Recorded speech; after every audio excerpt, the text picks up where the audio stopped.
All right. Hello, everybody. Welcome to Turning Left. I'm Jason Elm. With me, as always, Sir Richard. Hey, I'm here. You're there. Yes, we're here, and we're there, and we're everywhere right now.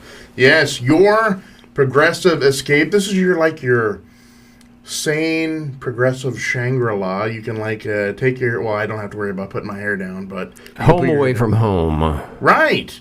You know, you can listen to all that right-wing crap on the radio or on TV, or you can listen to us, preferably Sir Richard. And we're calm and collected. No screaming, no pounding of shoes on table, no taking off shirts. Speak for yourself, man. Oh, what a busy week. So we had our show last week was on Special Monday because Doc was on special assignment. He was, it turns out he was the fourth roadie for Foghat.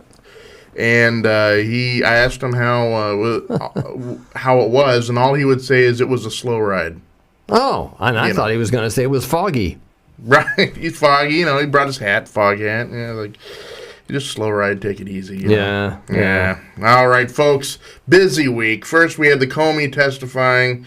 We'll get to that in a moment because fresh meat right off the bat is your Attorney General Jeff Sessions went in front of Congress yesterday, and he was a little combative, Richard. Well, he was in open session, so he had to, walk the walk like, I'm a tough guy. Right. I'm from Alabama, and we just don't cotton to any northern stuff. Right. Hey, Doc, do you have the little JPEG thing for session? One of the things I sent to you? I was trying to get fancy, right? We're on those things. They wait until we do the putts of the week. Hey, I'm going to have to wait. Oh, it's great. It's great. I think I did myself. It was late at night. I had very little sleep, one of those, yes. Combination of that, things are going to be popping after this one. Boop. It's like, wow, you must have been on acid. No. No, he was just on right-wing blab. Right, yeah. Oh, my God. The new drug in town, right-wing blab. Jeff Sessions. Oh, boy. First he gets up there, and when he's not outwardly denying everything, right, because that seems to be the Trump motif, right? Well, he's close to Stonewall Jackson. What can I say? That's right. Of course, if you look up right now on the screen, it says Jefferson Beauregard or Stonewall? Question mark. Yeah, because, first he gets up, and he denies literally everything, and then he trips over himself, saying, "Well, there was no third meeting at the the Mayflower, none at all." Except there's a picture of him, right, going out the door. But then he goes, "But if there was, I just don't remember. I can't recall." Right. Even though he lied on his Senate. He had to fill out the form that says, yes, I want to be the Attorney General, and these are the things I have done, these are the things I haven't done, and it was the lie of omission, which doesn't matter. Lie is lie, right, is liar. Right, and I'm sure when they sat around, he probably sat around with his lawyer or Trump's people, and they're, what's going to be our angle when we go in front of Congress, right? I've noticed this is a new pattern. These guys are just getting combative and aggressive, right? Like, it's my word versus their word, and I can say, I thank God I was not on the Senate committee, because if I was up there, I probably would have lost it, Ron Wyden got a little, he got a little chippy at times. And I know Ron personally, and chippy is not his style. No, yeah, he's usually Mr. laid back and calm, sort of. Yes. But the sort of deflection, denial, and just outright, it's cool now, just outright lie. Right? Well, basically, that was fine because he was playing to his audience. Yeah. But wait till they get him in a closed session meeting. Yeah. Ooh. I would hope that people like Kamala Harris, right, Ron Wyden, and some of the more rock-ribbed Democrat, deep foundational Democrats would give Sessions the business under closed doors.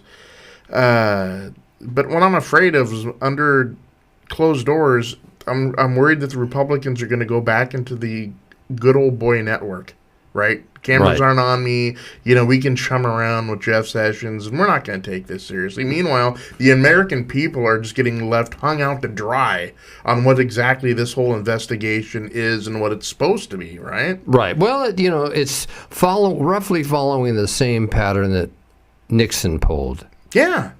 Right. Yeah, because he stonewalled for a long time. And then he fired the special prosecutor. Right. And you're right. This seems to be going right out of the Watergate playbook. Like he thinks he's going to reverse history by doing the same thing and getting away with it this time. Yeah. Ain't going to happen. Right. I just, I don't know. I mean, I'm glad that the people in the White House, his staff and himself, I'm glad they're morons. Oh, right. Hey, I was waiting for the question of from some Democrat there. Yeah. Have you ever been a member of the Ku Klux Klan? And watch him lie his way out of that one. Right. Yeah. Jefferson Beauregard Sessions. I'm getting kind of a Dixie sort of feeling here. Yeah, and it's whistling through his shorts, actually. Yeah. Well, at least it proves he has some talent, right? Whistling through his shorts. Hey, as long as he can hit E flat. Oh, that's what the show runs on perpetually, E flat. Well, what I would love to see is I would like to see good old Mrs. Sessions hooked up with his own lie detector while he testifies. That's what they should. That's what Congress people should do. They should have a guy with a polygraph thing sitting right there, going, "Mr. Whoever the senator is, Senator whatever you are." Right. The answer he just gave was a falsehood. It was a lie. The machine took it down. That's beautiful. Because can you imagine if they actually hooked these people up to polygraph tests? The needle would be shooting up and down like it's an earthquake, right? Like a 7 point whatever magnitude earthquake. No, it's just Jeff Sessions. And unfortunately, polygraph is not admissible in court, but this is Congress. This isn't court. Yeah. And so the visual that would flash across the screen would be extremely powerful. Yeah. It would keep those guys from lying because supposedly they are under oath, but I don't think those words mean anything anymore. You see, that's my problem, right? Is why aren't they, when it's clear that, like in Jeff Sessions' case, it's clear that he lied multiple times and omitting on forms and stuff, which, according to law, is a felony, right? It is a felony, yes. Then I don't understand why he's not being called on that or being outright charged on it. I mean, is this a thing where it's going to set a precedent that you no longer have to tell the truth to any governing body because they're just not going to go out after you, at least if you're a Republican, right? Unless it's the IRS. Yeah, that's true. Money trumps everything. Money trumps Trump. Peel that onion, right? So we had Jeff Sessions in front of Congress. He denied everything, refuted everything. It is a detestable lie, right? Right. And so I want to go back in time with last week because our show was on Monday and stuff. Comey's tested because this was basically a rebuttal of Comey's. Right. Although he did actually kind of corroborated a couple instances of it, and I think he did it kind of unknowingly, just in the stream of consciousness. Yes, because I looked on Slate today, and they said Sessions slipped up big time twice. Right. I was getting ready. Did you watch the Comey testimony live? Just a little bit of it. Oh, I did. I was a junkie. I got up. It's like 6:55. The guy's a Boy Scout. I mean, he the 3-finger thing, and I pledged to tell the truth, nothing but the truth. That's what he basically did. That's what he does. Because he has 27 years or more in the FBI, and their whole thing was shoot straight, tell the truth. Mm-hmm. And let's throw that little promo up there, the Testify, because that's what it was. I mean, it was Testify, almost like a good old-fashioned gospel meeting. Tent revival, right? Right. And, of course, Comey gets up there, and all 6'8" of them. And I thought he did a great job. If anything, I thought he took it easy on, He was believable. Yeah. I mean, it's not like they have, years of him lying about stuff, unlike Don the Con, who, lies out of habit every day because he must get the toothbrush stuck in the splits between his teeth or so many lies. They've been worn away with lying. Right. I thought he came across, in a court of law, he would have been an expert witness. Oh, easily, because he with his testimony, he had all those notes. You could see all the building blocks, right? Especially when he's building up the case for obstruction of justice. Right. He lays it all. Like a great attorney, he's laying down the foundation. Right. And he's walking you right to it. The only person, he handled the Republicans and the Democrats, fluidly. The guy's a pro. Oh, absolutely. Consummate. The only one that it left me kind of like, huh? Is John McCain. I don't know what happened to it, but I'm told, and I got to confer with Doc on this, but somebody, and I'm not sure who it is, somebody sent us the raw live audio footage and some of the stuff that you did not hear on the network news. They kind of, they cut it down. Glossed over it. And, Doc, if you could play that real quick, that would be awesome. This is the live raw feed. Senator McCain. You and I do have an indirect relationship. You see, I'm fooling around with your wife. So you see, we do have something in common. What your wife and I love to do most? Watching you while you're on TV. I'm a little confused, Senator. With respect to Secretary Clinton, we investigated criminal investigation in connection with her use of a personal email server. I happen to be one of the senator's closest friends. My friends, I taught him everything he knows about politics. Before I got a hold of him, he thought Henry Cabot Lodge was a motel.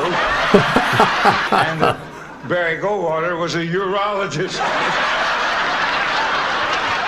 No, I'm sorry. We're not, at least when I left, when I was fired on May the 9th, there was still an open, active investigation to understand the Russian efforts and whether any Americans work with them.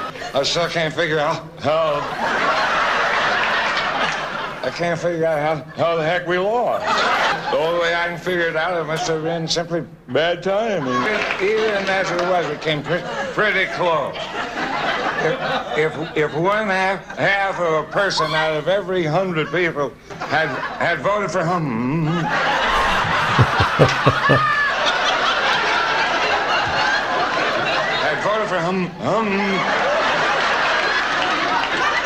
for the senator, we would have won. That's all. Just one half a person. That's beautiful. I want to thank Deep Throat for sending that to us in the middle of the night. The raw feed. I didn't hear that at the.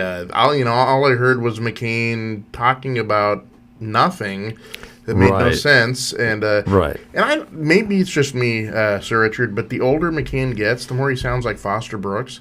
They're actually, I have to agree. Yeah, he very Brookish. Yeah, I think he had his bunny wires crossed or something. I think so.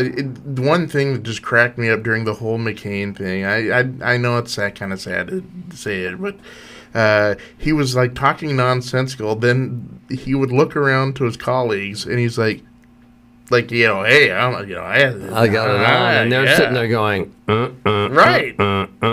Yeah, he gets a little nod, like, yeah, see, I asked him this great question. Yeah, it has nothing to do with what's actually going on. No. He was just trying to connect Hillary somehow, anyhow, just to make it sound better than it, or worse than it was.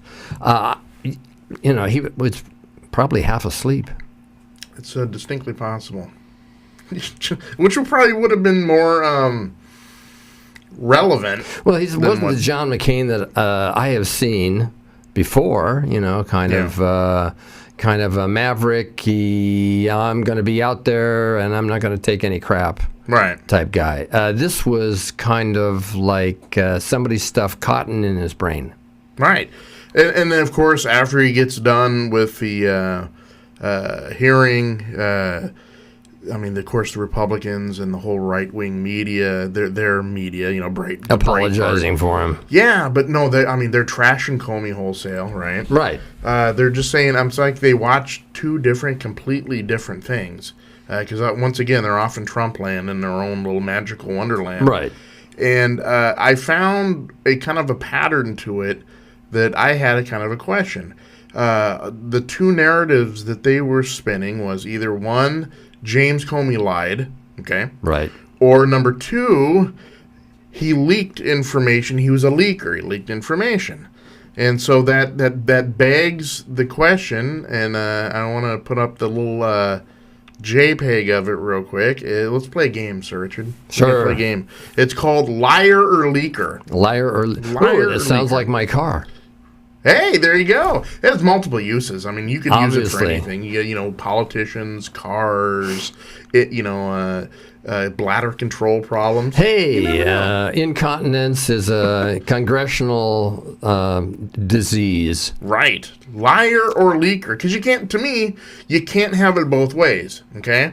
If you are lying, you're basically impugning the guy's integrity and everything else. But if you're calling him a leaker, then let me ask you this question, Sir Richard. Isn't that by proxy that he's telling the truth then? Because if you're not lying, if you're lying, how can you leak anything? Well, he was leaking his notes, and everybody jumped on and said, oh, hey, that's a felony. You can't leak classified information. Unfortunately, for the people who'd never read the Constitution, which ends up being a lot of GOP congressmen, his notes were not classified. Nope. They were personal notes. The government, they didn't have any right to them. He had sole right to them. Therefore, he could do whatever he wanted with them. Mm-hmm. And he did.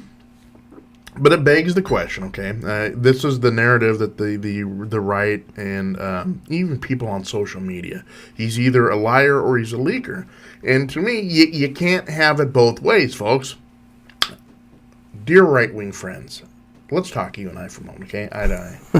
And that is, if he's a liar, which as opposed to what? Trump, who lies literally almost 80% of the time? Is that how you're going to spin it? My guy... 80? Yeah. Okay. 80. 90. Okay, 90. I was being generous. Yes, I wouldn't have been so generous. But, so then you throw the Boy Scout totally under the bus, the guy that is telling the truth, right? Or you go to the narrative where he's a leaker, he's not supposed to leak it. So, right-wing friends, if you're leaking, then obviously what you're leaking has to be the truth, right? So how do you reconcile the leaks with being a liar? But these, especially on social media, I see it and it bugs me because, well, I'm kind of anal retentive that way. I see it and it's like, how do you can't reconcile? How do you reconcile either lying or leaking? To me, it's totally... You can't, but, when you have limited mental capacity, of course it makes sense. Intelligence challenged? Yes, that prefrontal cortex is missing in action. Right, MIA. But that has just bugged me through the whole thing, and even guys up to Limbaugh's level and Hannity, they're spinning that. He's a leaker, but he's lying. But here's the people who aren't going to be spinning it. Yeah, the senators who are on that committee and the other senators who have a personal relationship with Comey, of which there are many, because he used to go around, he knew how to play the politics game. Know him for a Boy Scout, a straight shooter, an honest guy. And so their problem is going to be, how do I get reelected by calling this guy a liar when I personally know he was telling the truth? And the Senate hangs in the balance of 3 seats. Exactly, right? I mean, because the only thing you can count on the universal rule of politicians, and not all of them, of course, but it's like a universal rule. The only thing you can depend on them to do is to watch out for their own self-interest. Absolutely. And so, at some point, and it's a fun game to play, too. Another game we can play is how far down the rabbit hole will the GOP go before they finally acknowledge that that dog just won't hunt anymore. It's time to get off the old Trump train because it's headed over a cliff. They're not going to, because they look at him. I think the Congress people, senators, look at him as the world's greatest diversion. And so they can slip through all the other stuff because people are all covfeffing up, which is like, how did that even bother to make 50 seconds worth of airtime? And people shouldn't have been making jokes about it. They should say, the guy's an idiot. He just misspelled something. Who cares? And right, but the cool and funny thing to tap in what you're talking about is we know that Trump is a guy he's a huge thing for misdirection, right? Something's going on that he doesn't like. He throws out something else for the dog and pony show to say, look over here, folks, nothing to see, over there. Oh, Nixon did the same thing. And I said Sessions is going to be going on in front of the Senate. You watch. There's going to be something either the day before or the day of that's going to try to kind of overshadow a little bit the importance. And you know what that will be? Is that because Trump knows that Sessions lied, he's going to have to fire Sessions. And so just before he goes into closed-door sessions, he'll fire him, which in one sense will piss off Sessions, end. And so then he may just decide to spill the beans as if he's given immunity. And I tend to think that his Senate brethren will give him immunity if he tells the truth and decides that he doesn't want to get thrown under the bus also. Right, because just like presidents, when you get up to a certain level in Congress or senators, you always think about also legacy. Right. Oh, sure. And no one, Sessions, I guarantee you, does not want to be remembered as the Southern, racist dude who followed Trump over the hill like Thelma and Louise, right over the cliff. Exactly. But the giant smokescreen he did was Trump did is he had Christopher Ruddy, who's a kind of a right wing. He runs Newsmax. He's kind of a right wing blogger, journalist dude. And he throws up there, Trump is really thinking about firing Mueller because he doesn't see the need for any sort of special prosecution. Oh, I think Nixon did the same thing. Yeah, but it's like when I heard that, I'm like, that's what he's doing right before Sessions gets on, just to try to deflate what's going to go on. But again, just like you said, Sessions was in the Senate for a very long time. Right. He has a legacy that he wants to go into the history books a certain way, and I'm certain, because Trump doesn't care about legacy, he doesn't want Sessions doesn't want it to all look really bad. He doesn't want it to come out and say, well, the Alabama's elected a Ku Klux Klan member, and all of a sudden it goes south from there, rather than some of the good stuff, well, at least he thinks it was good stuff, that he was able to accomplish in his long career in the Senate. Right. So, senators, like reasonable people in the upper levels of the government who are going to go down in history, they want to make sure they go down with a positive spin on it, because historians are brutally honest. Right. They don't spin anything unless they're getting paid to by Putin. Right. History is a very shrewd lady. And, yes, and it carries a very sharp blade. Right. Yeah. And that whole, I guess, maybe it's just Trump's personality, right? I mean, he's in the moment. To him, he's moment to moment to moment. There's not much forethought in there. I mean, he'll just come out with any old thing out of his pie hole for that moment. Right. Right? And one lie for one moment could be a contradiction of the lie of the next moment or whatever. Oh, he's done that many times within the same sentence. He's refuted himself, lied again, refuted himself, and lied again. Right. Let me ask you this question. You think there are tapes out there? You think they made any tapes?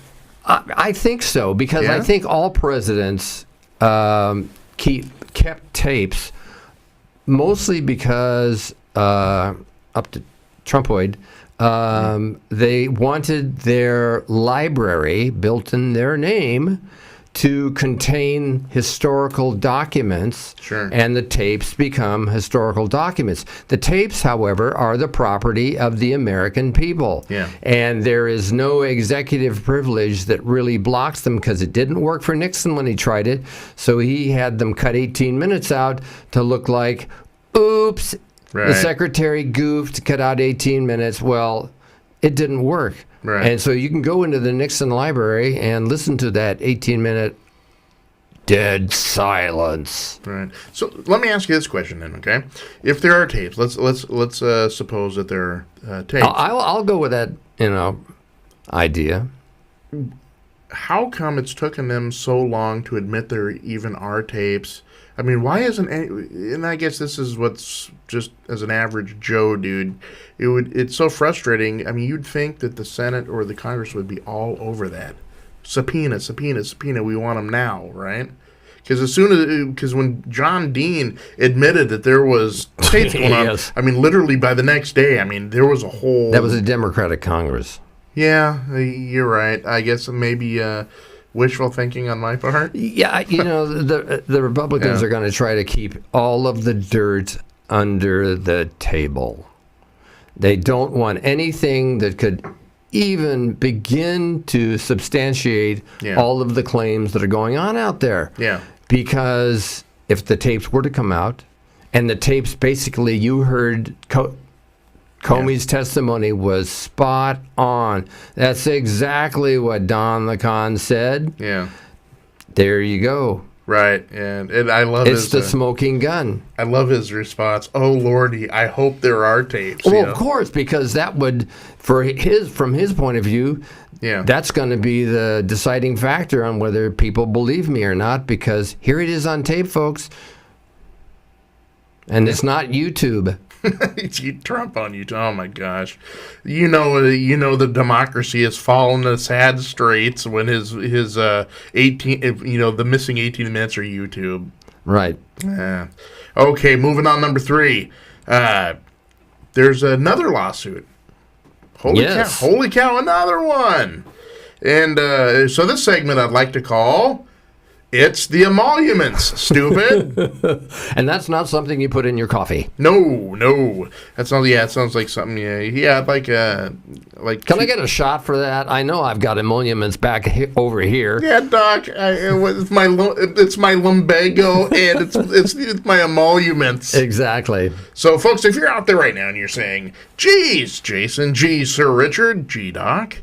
What are emoluments? I've never. That's a kind of a funky word. Yeah, it's a cool word, and you find it amazingly in the Constitution. Really? I think I may have heard about something like that. It is right. Emoluments, folks, is you're not allowed as president or any official to take any cash, any sort of gifts. Free booty or whatever it is. Yes. And you're not supposed to gain profit or enrich yourself through that public office. That's been a widely held constitutional credo since the dawn of the Republic. Okay?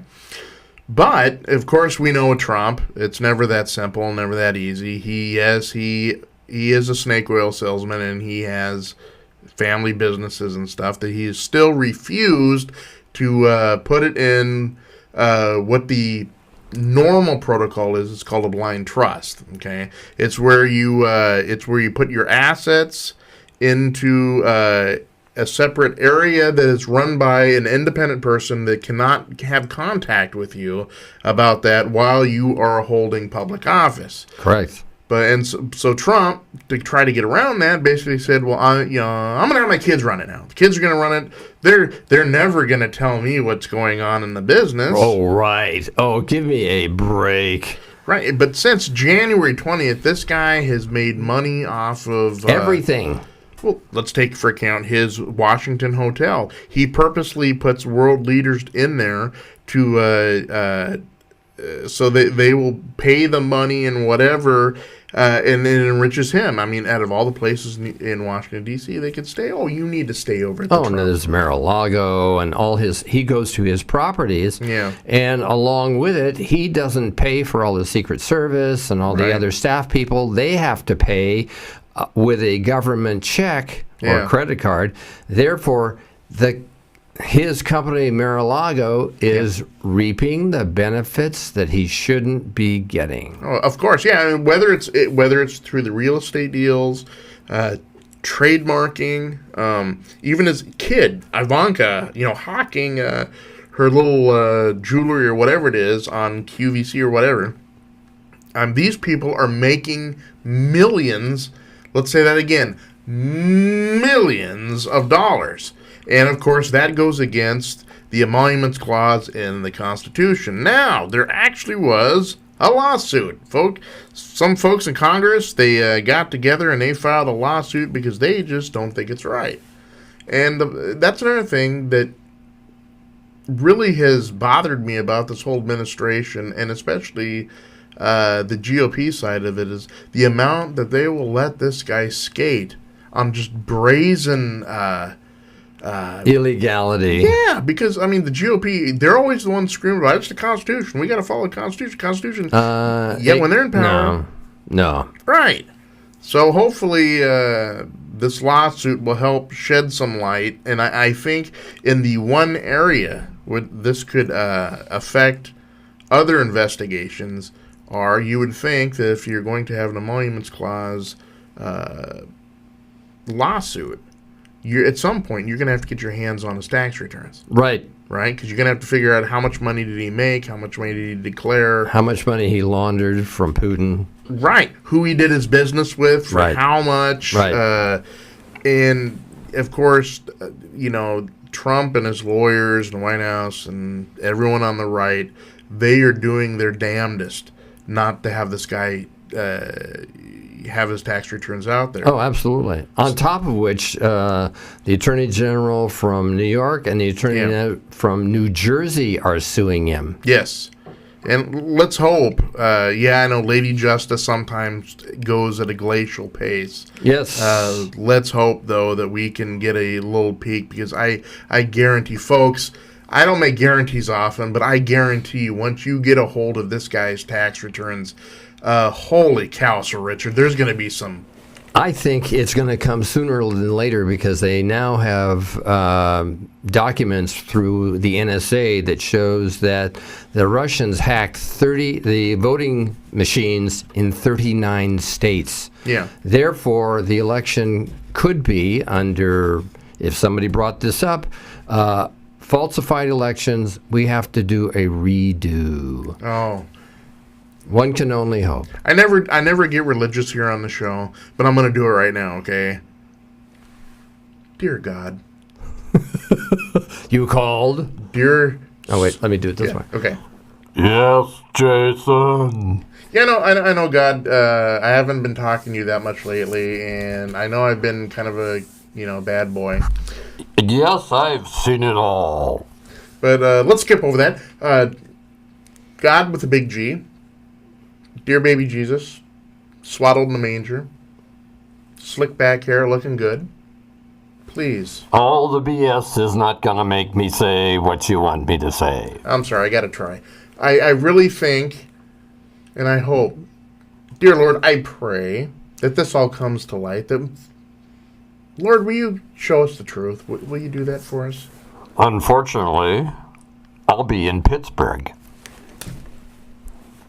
That's a major scoop. We could go with that right now. God's in Pittsburgh, folks. He's not over at the the Christian Science reading room. He's in Pittsburgh at this point. Oh, man. Thanks, God. Amen. Okay. Nothing to it.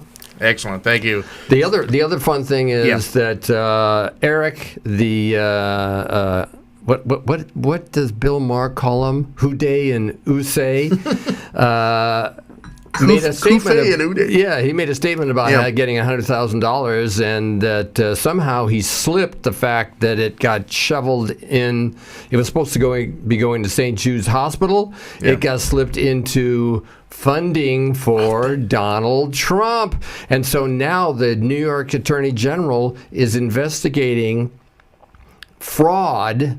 Yeah. In good old Eric Dumb Boy Houday. Yeah. Oh my! How shady is that? Here's a guy that runs a nonprofit charity golf tournament and funnels the money that's supposed to go to kids with cancer. Kids with cancer, and he's funneling it into the Trump Foundation. Right. It's what I call the it's the Trump illness called greed. Yeah. And uncaring about anything but themselves. Is that an illness that has to do with your lumbago and your emoluments? It's close to the emoluments organ, but it's actually a little farther south. The greed bone's connected to the emoluments bone? Yeah, there you go. Okay, before we get to the putts of the week, I figure we've been talking about some just depressing and dark stuff. We need a little levity, Sir Richard. Hey, when you look at Trump, it's all levity. I can't even say it. It's all funny to me. That's right. It's all song and dance. Did you know, Sir Richard, that Stephen King got blocked by Trump on Twitter? Actually, yes, I did. And that's because Stephen King was tweeting the twit a bunch of nasty stuff, calling him all sorts of expletive deleteds and a bunch of other stuff. Yeah. And so he was telling the truth. He was basically saying what the people in Congress don't want to say. Yeah, because he hasn't. What are they going to do? Yeah. So Trump in his orange thin skin decides he's going to block Stephen King, but Stephen King had there was a rescuer in all this. He has a following. He does. J.K. Rowling, the author of the Harry Potter novels, basically tweeted Stephen saying, hey, I'm not blocked. Why don't you send me your tweets and I'll direct send it to him? And I was like, if you don't like Harry Potter before, you got to like it now because that is just brilliant. And of course, she's probably blocked today. And I was probably blocked when I sent out my stuff telling everybody or telling him that Americans hate him. And he's an idiot. Well, that's, I'm sure he's getting millions of that every day, right? I doubt it. I'll bet you anything that the only feeds he get are from Hannity, Rush Limbaugh, and the folks on Fox, because he doesn't want to see the truth. The king is naked. There are no clothes. Okay, that mental image of Trump naked, that I'm going to have to go wash my mouth out with soap now. Yes. Here, the old with the towel. Let's see. That is an awesome segue because we need to get to Sir Richard's Putts of the Week with a brand new graphic. Let's get that graphic up there. There it is. Ba-da-da. Sir Richard's Putts of the Week. It's on the marquee. We had to put it up there. Hey, what can I say? There we go. Well, it's pretty easy. I mean, there were so many choices. Oh, my God. I started looking at the idiot who, what's her name? Huckabee's daughter. Oh, getting gosh. Up there. What's that accent like that? He's not a liar. Yeah. I'm going, well, I'm glad you don't think so, but everybody else does. And then there were assorted idiots like Ryan and McConnell. But unfortunately, Jeff Sessions is today's winner of the world's greatest Putts of the Week award for lying under oath Yeah. Again and again and again. And I guess he believes if you tell a lie long enough, people will come to believe it. Yep. If it worked for Trump, it'll work for me because I'm from Alabama and he's a New York son of a beep. So, Jeff Sessions, we're sending you a plaque and the official award, which is a guy with his pants down, and you're getting the butt of the joke. Right, we're on a budget here, you know. Hey, but of course we're on a budget. You know, I'd love to make gold-plated ones, but these are brown, they work. They're brown, they work. I love it. Putts of the week. Jeff Sessions, you are Sir Richard's Putts of the week. So let's get to some other turning left business. Of course, every week we have a cause of the week. Hey, we like causes here. We do, and this week's cause of the week is the National Crittenden Foundation. You may be asking yourself, hey, what is the National What is the National Crittenden Foundation? Well, Sir Richard, let me get my FM voice. Well, Sir Richard, let me tell you, the National. No, I'm sorry. We'll do it respectfully. The National Crittenden Foundation supports empowerment, sufficiency, and the end of cycles of destructive behaviors for girls, young women, and their families who live at the margin of the American dream. They have a cool program. It's an acronym. Is BOLD, which stands for Bridging Opportunity, Love, and Determination. It was conceptualized as a program to support the development of the social capital and leadership skills and civic engagement of young women survivors, and it's funded to develop BOLD. Working with Committee of Young Women and Women from the Crittenden agencies, the components of BOLD were developed, including the Society Quest and Circles. Okay, this is the thing they sent me. It's not making much sense. But That's all right. Yes. It helps young girls. Yes. And when they say the margins of society, we're talking about poor people. Yes. People who have no economic upward mobility, right. Or at least they have no hope for it in their own minds. And unfortunately, having been a teacher, that lack of hope extends to children. It does. It does. And whether they are marginalized through low income or abusive relationships or racism, bigotry, the list goes on. Yes, exactly. And kids are... even though parents don't think they are, they're fragile. Their psyche is very fragile. You're right. I mean, that's why kids today are committing suicide at a phenomenal rate. It's a very sad thing. And especially with this sort of testosterone-laden administration on steroids, we need to help protect our most vulnerable citizens, and that does include young women and women in general. Yeah, they're the future. Young women, just like young men, are the future of where this country is going to go. The new developments in technology and a variety of things didn't come out of nowhere. Young, bright young people, regardless of what their socioeconomic level was, are the people who moved the country forward. Right. So you have to support them. There you go. And folks, if you want to support the National Crittenden Foundation, you can do so. Go visit their website, www.nationalcrittenden.org. Also, if you want to call them on the phone, you can at 503-297-2217. Once again, 503-297-2217, or if you're really adventurous, you can always visit them in person, and they are located at 1750 Southwest Harbor Way, Suite 450, Portland 97201, and of course it is all linked up to the page on Facebook. You can get on there and at your leisure and go visit the National Crittenden Foundation. There you go. Sounds great to me. Cause of the week. And, of course, this week's Talking Left book endorsement is a book called Radical Hope, Letters of Love and Dissent in Dangerous Times. And it's a very prescient book, very relevant. Radical Hope is a collection of letters to ancestors, to children 5 generations from now, to strangers in grocery lines, to any and all who feel weary and discouraged. Written by popular award-winning novelists, poets, political thinkers, and activists. Provocative and inspiring, Radical Hope offers readers a kaleidoscope view of the love and courage needed to navigate this time of upheaval, uncertainty, and fear in view of the recent U.S. presidential election. Hey, the people who voted for Trump obviously believed they had nothing to lose. They had no hope because of their socioeconomic level. Yeah. They figured they were going to be stuck there forever. Yeah. And so you have nothing to lose. It's, it's Janis Joplin. When you ain't got nothing, you got nothing to lose. You got that right. How did we go, Sir Richard, how did we go from the slogan of Barack Obama, hope, right?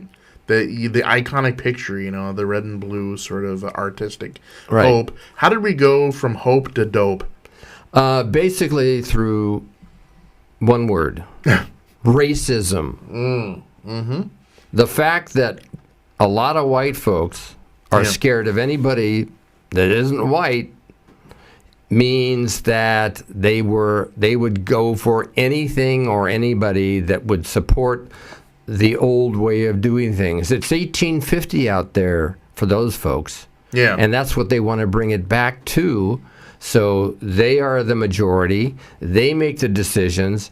They aren't going to let other colored folks, whether it doesn't matter what the color is, get away with anything. They should not be earning what we're earning. We have to be better. We're superior.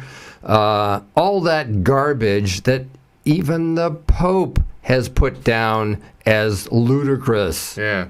And if you're getting chastised as being ludicrous from the Pope, that's pretty close to rock bottom. Hey, it is rock bottom. The only people that aren't doing out of the mega churches, and the reason they're not doing it is because they suck every dime out of these poor people, trying to give them some vision of hope while they're enriching themselves. Right. We haven't done this game in a while. That's not really a game. It's just a question. We used to like to do next week now, right? Right. So let's put on your prognosticating hat, the forecaster hat. What do you see? And I know this is, with Trump, it could be anything, right? With the right, it could be just way out in left field or right field, so to speak. What do you think is going to be happening this week? What do you think? What do you see happening? Next week, well, the big day is Tuesday the 15th with the election in Georgia for the district that Trump only won by 1 point. And the person that's running against him stupidly said, well, people don't deserve to have a living wage. And I'm going, that's not going to go over too well in Atlanta, Georgia, where the district is. Heavily. So and everybody, of course, the Democrats are pleading, hoping to make this a referendum on Trump, but actually it's less of a referendum on Trump. It's more of a referendum on the folks that live in his district in Atlanta. So, all the pundits want to, they want to extrapolate this to being, oh my God, these people should be scared or those people should be scared. No, folks. The real issue comes down to what happens with Comey in closed session, Clapper in closed session, and the NSA testifying that indeed we have information that 39 states' voting machines were hacked. And then it comes down to the Supreme Court is going to have to do what they did with Gore versus Bush. They're going to have to decide, do we want the Constitution to fall apart under this ridiculousness, or do we want to be the only people that stood up and said, this is wrong? Yeah. I got to tell you, 20 years ago, this wouldn't have even been we all know the answer, right? 20 years ago, everyone put country over party. Right. Nowadays, though, there's that sad pattern of putting party over country. The right people on the right, they just will not admit their guy is dirty. They will not admit that there was whole-scale illegal actions happening. Not only that, a cyber invasion by a foreign country, systematically affecting your open elections. I'm just, it boggles the mind why this is even. It should be a no-brainer. Well, I've been thinking personally why people in all those states don't begin getting recall petitions signed. Yeah. They could have, from January 21st, they could have been starting to recall all of the representatives and congressmen in their states that they thought went the wrong way. Right, yeah. So, it's hard to be overly optimistic when we see so much just crap coming down the line. But here at Turning Left, we are going to keep a stiff upper lip. And also, before we get off the air tonight, I want to apologize to our listeners. What I'm about to ready to say is that, yes, I know lately over the last few weeks to a month, we have been talking a lot about the national scene and Trump and what's going on. And there, some people said, "Geez, Jason, we need to talk about more progressive issues and address that end of it." And my response has been, "Yes, I know that. It's just sad that we have to deal with the latest outrage of the week, Trump and his, bread and circus antics." Yeah, he's sucking up all the air, so people don't even talk about local issues, which are actually more important because they impact us. That's correct. So, here at Turning Left, even though there's a lot of momentous stuff and historical things that are happening vis-a-vis the Russian, investigation and so forth, we are going now to start having more guests, local guests again. It's just that, this week with Sessions, last week with Comey, the week before that, just even more crap. And there's some real hot button issues. They want to put tolls on freeways, which they'd have to change the name because it would be, this is not a freeway, it's a tollway. They want to raise the gas tax. They have a $1.8 billion, $1.5 billion shortfall they have to make up. Those are all critical issues to Oregonians. Yes, privatizing national monuments. Right.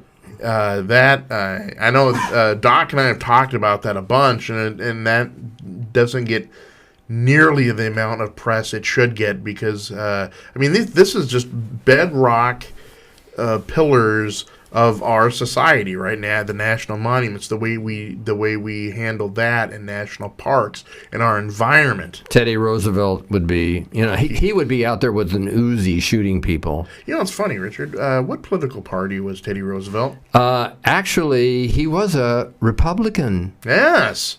And then he left the Republicans to form the Bull Moose Party. That's right. And heck, even Richard Nixon started the EPA. That's right. But folks, that's our solemn promise to you in the weeks ahead. We're going to have more local issues, local guests, talking about local things that you deal with on a daily basis. We're still keeping our foot in the national scene because, if we the have guy to gets scrape it off quite often, though. off our shoes. Yes. So that about wraps it up. Any last minute things? Other than keep an optimistic train of thought and basically do everything and anything you can to move your beliefs forward. If you say nothing and you do nothing, this is the position you find yourself in currently. Get out there, be active. Resistance is never futile. And the only thing I can say to close it out is amen. Folks, from all us here at Turning Left, we'll see you again. We're not here next week, are we? I'm not here next week, but you are. Okay, maybe special assignment. Stay tuned. Folks, thank you so much. Talk to you later. Ciao.